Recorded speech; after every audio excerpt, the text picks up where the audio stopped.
ও কেন অন্যায়ের বিরুদ্ধে দাঁড়াইছে এই জন্য গুম করা হয়েছে। আমি এই মহাপরিচালকের পদত্যাগ দাবি করছি।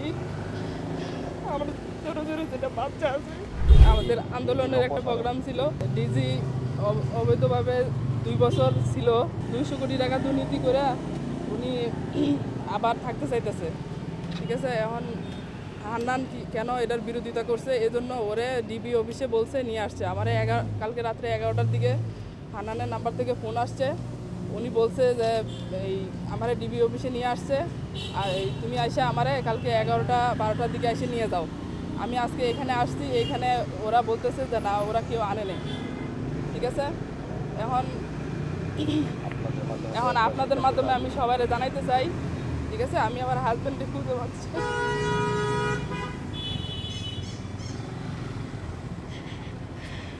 আমি এই মহাপরিচালকের পদত্যাগ দাবি করছি। আমার ছোট ছোট যেটা বাচ্চা আছে,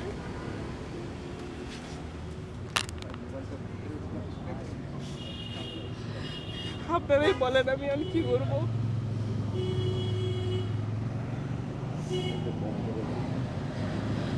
পরে গুম করা হয়েছে, ও কেন অন্যায়ের বিরুদ্ধে দাঁড়াইছে এই জন্য গুম করা হয়েছে। ডিজি বলছে যে তোমাকে একবার সাসপেন্ড করছে, আবার চাকরি থেকে ডিসমিস করা হয়েছে।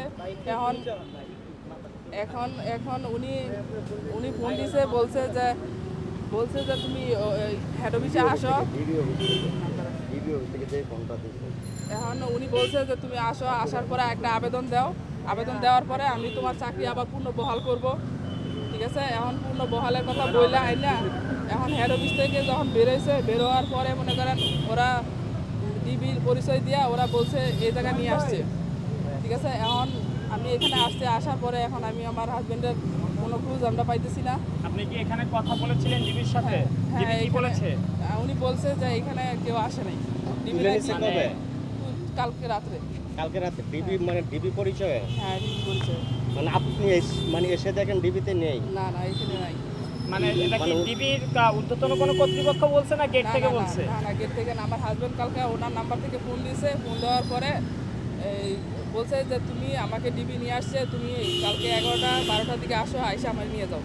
তখন উনি কি ডিবি কার্যালয় থেকেই ফোন দিছে নাকি? হ্যাঁ, বলছে যে আমি এখানে আসি, তুমি কালকে আসো, আইসা আমাকে নিয়ে যাও। এখানে আসার পরে এখন বলতেছে যে না, ওরা আনে নাই। আপনি তো জানেন না ও ডিবির কাছে নাকি কার কাছে, এটা বলেন। আমি তো জানি না। এখন আমি তো কোনো কিছুই জানি না। এখন আমার এখানে আসার পরে দেখতেছি যে ওনাকে তুলে আনছিল কোন জায়গা থেকে? ও হেড অফিস থেকে বেরোইছে, পুলিশ থানা থেকে বেরোইছে। বেরোয়ার পরে ওরে আর কোনো খোঁজ পাচ্ছি না। আমি নাম্বারে ফোন দিচ্ছি কিন্তু মোবাইল বন্ধ। তারপরে 11টার দিকে আমার নাম্বারে একটা ফোন আসে আমার হাজব্যান্ডের নাম্বার থেকে। তারপরে ও বললো যে আমাকে ডিবি নিয়ে আসছে, তুমি কালকে এসে আমাকে নিয়ে যাও, এতটুকুই। তারপরে আর কোনো যোগাযোগ হয়নি।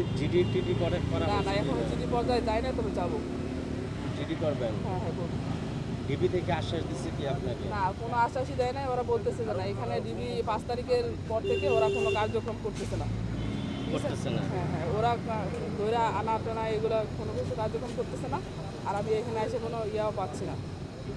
অলরেডি 12টা বাজে। মানে এখন কি আপনি সন্তান চাচ্ছেন? কোথায় আছেন? হ্যাঁ, অবশ্যই সন্তান চাচ্ছি। আর আমার মহাপরিচালকের পদত্যাগ দাবি করছি। উনি 2 বছরের কন্ট্রাক্টে আসছে, উনি আরও 1 বছর বাড়ায় উনি 200 কোটি টাকা দুর্নীতি করছে। দুর্নীতির কথা আমার হাজব্যান্ড কেন বলছে, এই জন্য আমার হাজব্যান্ডে গুম করে দিচ্ছে।